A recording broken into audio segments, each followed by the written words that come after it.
Жители 37-го квартала Якутска боятся остаться без тепла. Частная котельная «Холбоссеть», которая отапливает 5 зданий на улицах Крупская и Чкалова, не готова к отопительному сезону. За все лето, как утверждают жильцы, в котельной ни разу не производились подготовительные и ремонтные работы.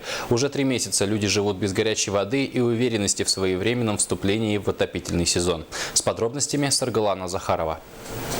Семья Таркаева живет в доме на улице Крупской всего год. Первое лето в новоприобретенной квартире им запомнится больше всего не отдыхом и красивым видом из окна, а нескончаемыми кастрюлями и подогревами воды.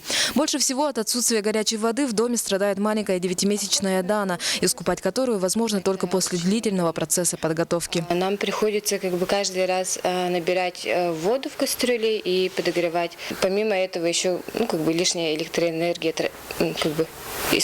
расходуется каждый раз. Сейчас кастрюля – вещь первой необходимости в каждой квартире. На самую большую горелку, кастрюлечку, потом кастрюлечку побольше и бегом, какая согрелась, все налила, перелила. Это вот все 4 дома этим занимаются упражнениями с утра.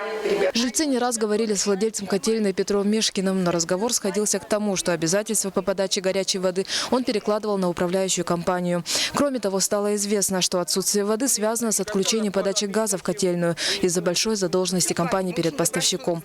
Отметим, что все квартиры исправно оплачивают счета за коммунальные услуги. Никаких конкретных мер он не предпринимает. Он все сваливает, спихивает на управляющую компанию, на конфликт с ней, предлагает обращаться к управляющей компании с тем, чтобы мы потребовали, чтобы они ставили котлы. Собственно, какая наша в этом забота? У него есть обязательство поставлять, воду горячую. В администрации города знакомы с этой проблемой. Они также неоднократно пытались поговорить с владельцем «Холбоссеть», однако безрезультатно.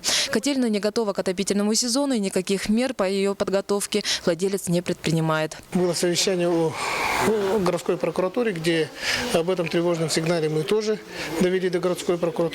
И прокуратура уже будет реагировать на предмет готовности котельной к отопительному сезону.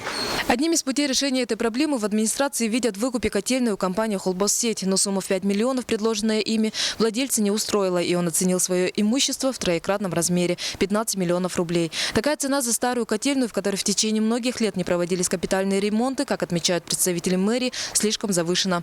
Мы обратились к директору «Холбоссеть» Петру Мишкину с просьбой прокомментировать ситуацию, но в назначенный день на работе его не оказалось. А пока директор определяется с ценой за котельную и не хочет решать возникшие проблемы, жильцам приходится проводить последние дни лета между ванной и плитой с кастрюлями в руках.